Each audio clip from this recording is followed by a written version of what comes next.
Assalamualaikum warahmatullahi wabarakatuh.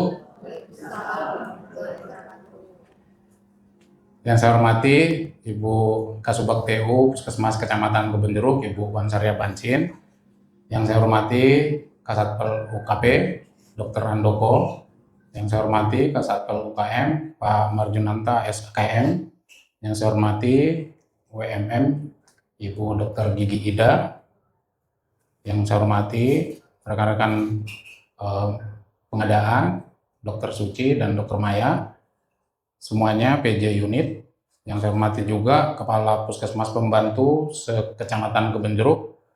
Yang saya hormati rekan-rekan pemegang program, rekan-rekan dari petugas keamanan, petugas kebersihan, rekan-rekan dari tata usaha, dan semuanya yang hadir pada siang hari ini. Izin hari ini saya akan memaparkan sinkronisasi perencanaan pembangunan, yang dalam hal ini nanti kita akan fokus ke perencanaan pembangunan dalam hal kesehatan yang sebenarnya sudah sehari-hari sudah kita lakukan dan laksanakan. Teman-teman, sinkronisasi perencanaan pembangunan ini adalah suatu keharusan, ya, suatu keniscayaan bahwa RPJPN, RPJMN, RPJPD, RPJMD, dan Renstra itu merupakan kunci, ya, kunci dari arah pembangunan nasional kita. Maka sinkronisasi ini sangat penting supaya kita punya arah dan tujuan yang sama, ya, kapal kita mempunyai arah dan tujuan yang sama dalam pembangunan, mulai dari tingkat pusat maupun sampai ke tingkat daerah. Teman-teman, tanpa sinkronisasi nanti tentu saja kebijakan pemerintah pusat tidak akan mencapai ke grassroots, ya, sampai ke tingkat terbawah kalau tidak ada metode atau alur yang kita sepakati sama-sama untuk kita laksanakan. Nah, teman-teman, kalau dilihat dari slide ini bahwa kerangka pikir rencana pembangunan jangka panjang nasional itu untuk yang sekarang itu di 2025 sampai tahun 2045 itu menjadi strategi yang sifatnya menganut strategi 17 Agustus tahun 1945. Jadi kalau kita lihat teman-teman, ya, perencanaan itu dilihat diwujudkan dalam sebuah visi Indonesia Emas tahun 2025 dan 2045. Ya. Sumbernya adalah dari visi abadi Indonesia yang itu merdeka, bersatu, berdaulat, adil, dan makmur. Ada juga dari visi Indonesia Emas. Ya, visi Indonesia Emas itu target jangka panjang yang untuk 20 tahun. Ya. Sementara untuk faktor internalnya bisa dilihat dari modal dasar dan capaian pembangunan. Teman-teman, kalau modal dasar itu yang sudah ada sama kita, ya, kependudukan, modal manusianya, modal sosialnya, kekayaan alam, dan bahwa kita adalah negara kepulauan. Sementara faktor eksternalnya itu ada dari eksternal itu di luar kita, ya, yang mungkin akan terjadi adalah megatrend, ya, megatrend 2045. Megatrend itu banyak faktor, ya, teman-teman. Misalnya soal geopolitik, soal iklim, nanti di tahun 2045 itu kemungkinan juga ada pergeseran geopolitik ke China, ya, yang sekarang ini memang banyak didominasi oleh Amerika Serikat. Tahun 2045 akan bergeser. Kemudian juga tahun 2045 akan ada, kalau sekarang ini efek rumah kaca, ya, itu tidak terkendali, bisa kenaikan suhu itu nanti di akhir abad kita bisa naik 3 sampai 3,5 derajat. Nah, hal-hal seperti itu menjadi permasalahan juga, teman. Nah, ini visi Indonesia Emas ini diwujudkan dalam 5 sasaran visi Indonesia 2025, ya, yang pada saat di breakdown itu terdiri dari 8 misi pembangunan dengan 17 arah pembangunan dan 45 indikator utama. Nanti ini akan kita lihat breakdown-nya sampai ke RPJPD, gitu, ya. Next. Nah, ini teman-teman, ini adalah contoh misi atau agenda dari arah tujuan pembangunan yang kita lihat untuk visi Emas Indonesia Emas 2045, mewujudkan negara kesatuan Republik Indonesia yang bersatu, berdaulat, maju, dan berkelanjutan. Dengan transformasi Indonesia, salah satunya bisa kita lihat di transformasi sosialnya itu menyangkut kesehatan, yaitu kesehatan untuk semua. Untuk tingkat nasional, indikator capaian transformasi ini untuk tingkat nasional coba dilihat ya teman-teman, ini berkaitan nanti dengan pekerjaan teman-teman. Yang pertama, kesehatan untuk semua ini dilihat nanti di outcome-nya usia harapan hidup UHA. Ya. Yang kedua, dari kesehatan ibu dan anaknya. Ya. Ini dilihat dari indikator angka kematian ibunya, prevalensi stunting. Ya. Sementara untuk insidensi, ya insidensi ini yang sering kita sampaikan, tuberkulosis menjadi sebuah perhatian nanti. Ada targetnya untuk di tingkat nasional dan termasuk capaian kepesertaan jaminan kesehatan.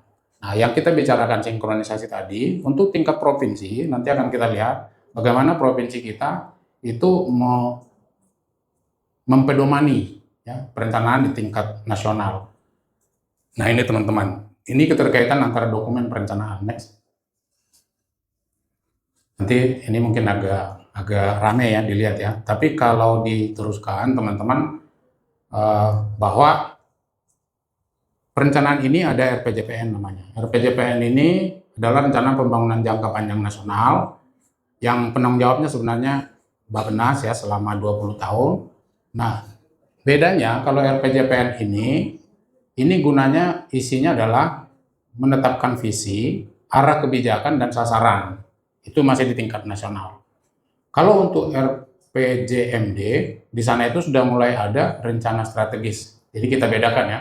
Kalau di tingkat nasional itu masih kebijakan, kalau nanti di tingkat provinsi itu sudah rencana strategis dan turunan dari rencana pembangunan jangka panjang daerahnya. Turun lagi nanti kalau untuk tahunan, maka itu disebut dengan RKPD. Jadi perencanaan itu teman-teman, ada yang di tingkat nasional 20 tahun, rencana jangka panjang, kemudian rencana jangka menengah itu 5 tahun, kemudian ada RPD-nya setahun. Di tingkat provinsi, itu nanti rencana jangka panjang daerah, nanti tingkat 5 tahunnya rencana jangka menengah daerah, nanti untuk tingkat tahunnya RKPD namanya. Nah, untuk masing-masing RKPD, nah kalau kita untuk kesehatan, nanti akan membuat masing-masing renstranya dan renjanya, ya. Itu untuk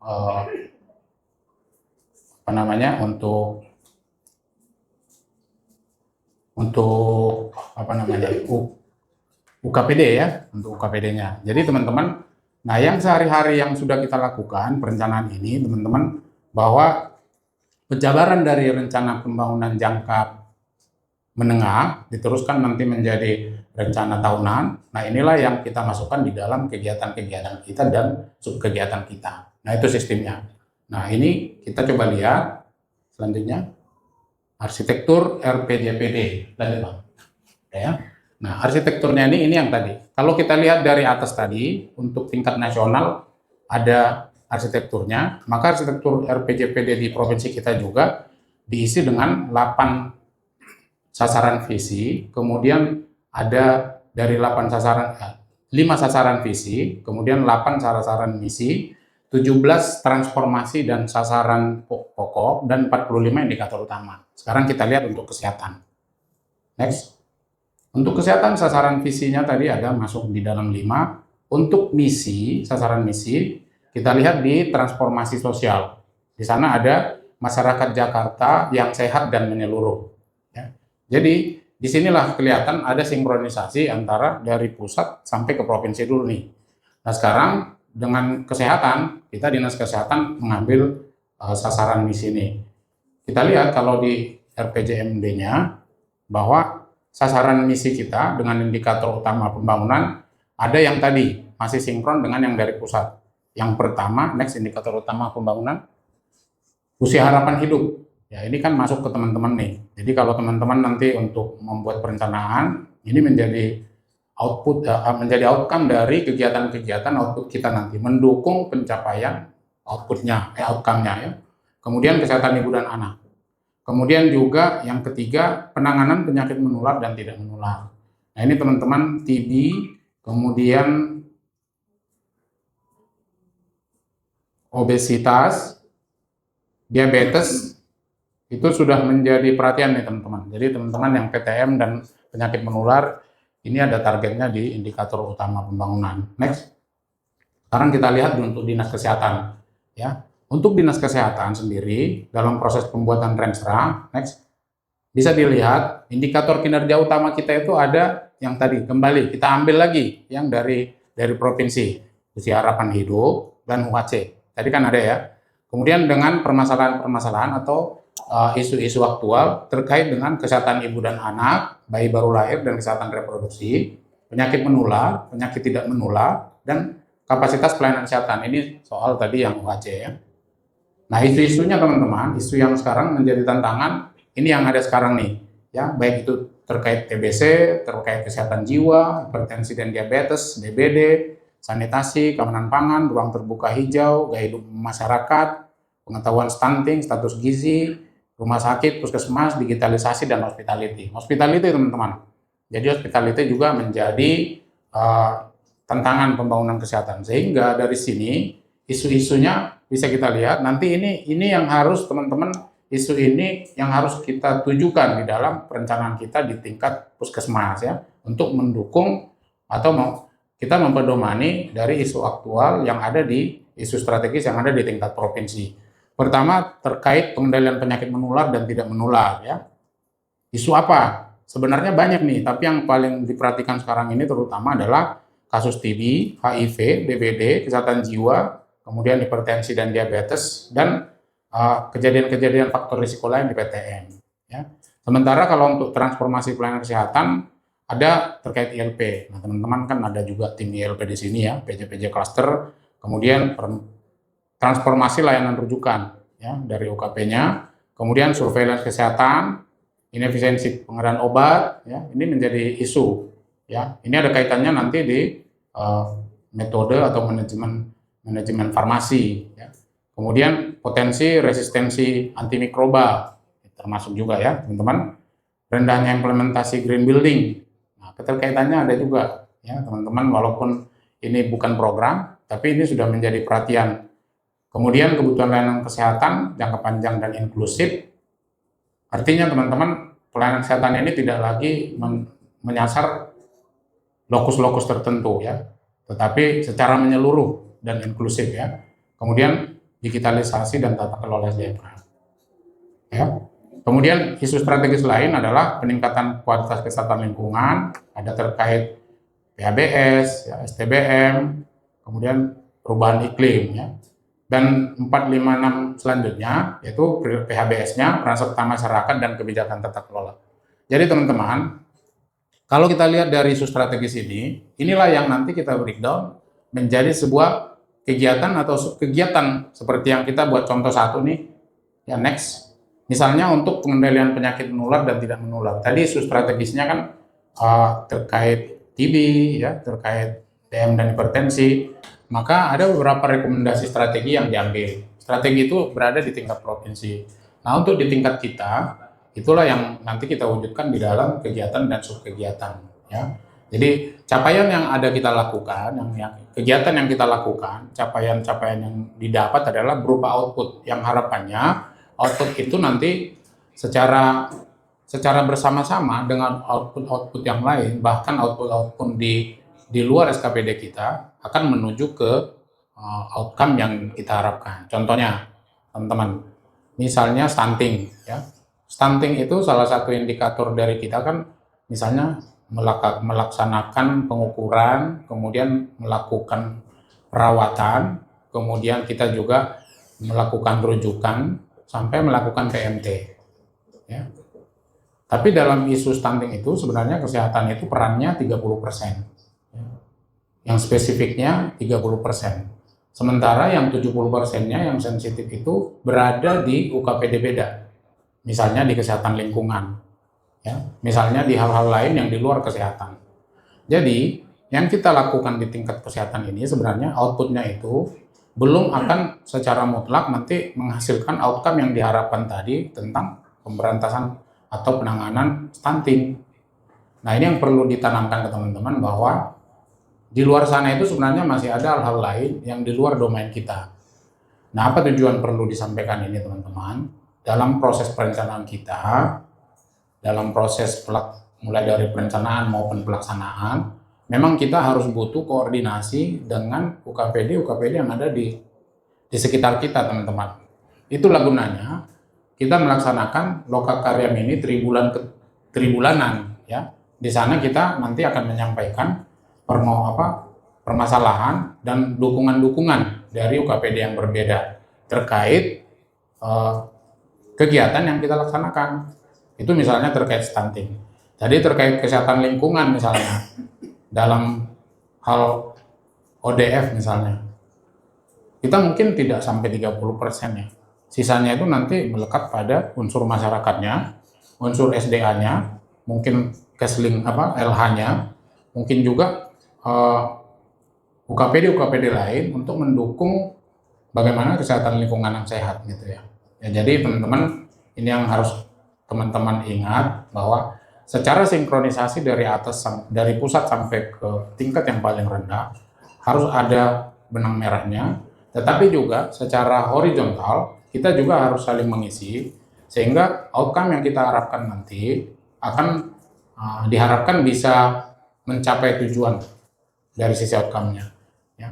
Jadi itu yang perlu saya sampaikan sekali lagi teman-teman. Ini kata kuncinya adalah, ini termasuk juga untuk teman-teman perencana. Untuk selanjutnya nanti dalam proses perencanaan, yuk kita sama-sama lebih meningkatkan kualitas perencanaan kita. Ya, memang permasalahannya sekarang kan kita biasanya perencanaan ini kadang-kadang diburu waktu ya, diburu waktu harus selesai dalam berapa hari gitu.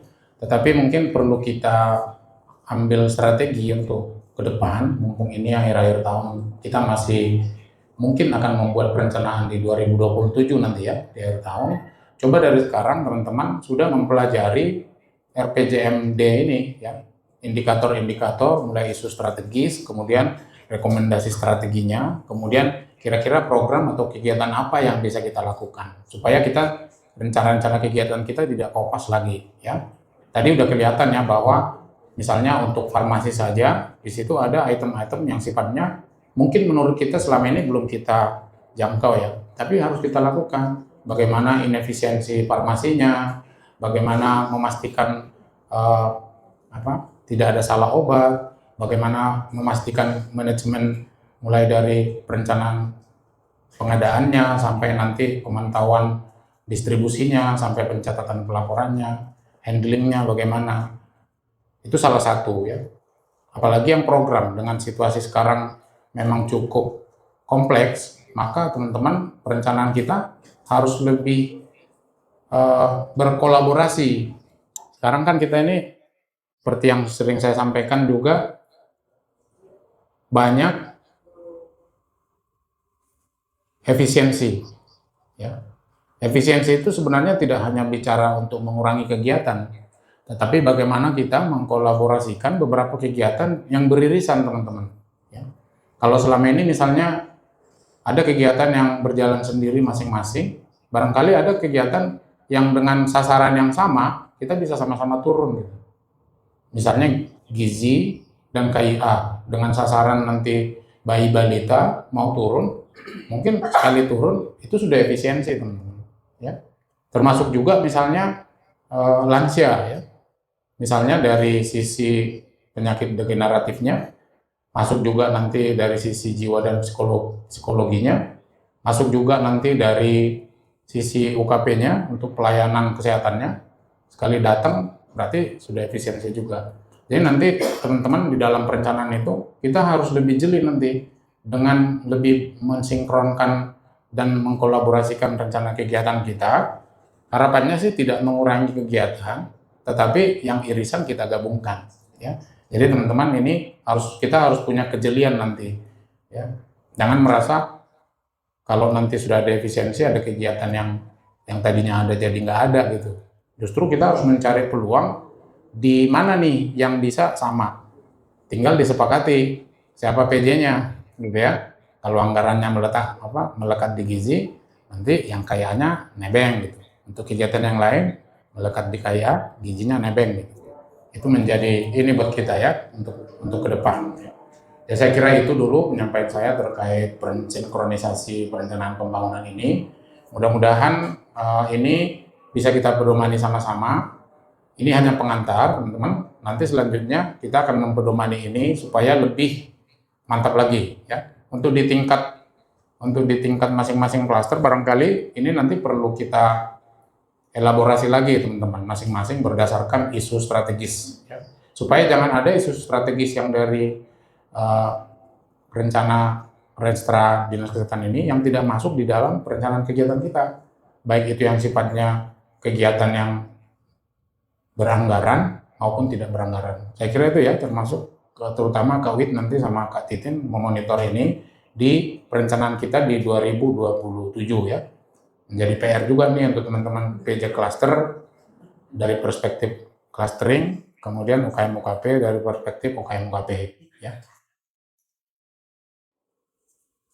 Baik, itu untuk pemaparan saya terkait perencanaan ini. Saya ucapkan terima kasih. Saya Iri, wassalamualaikum warahmatullahi wabarakatuh.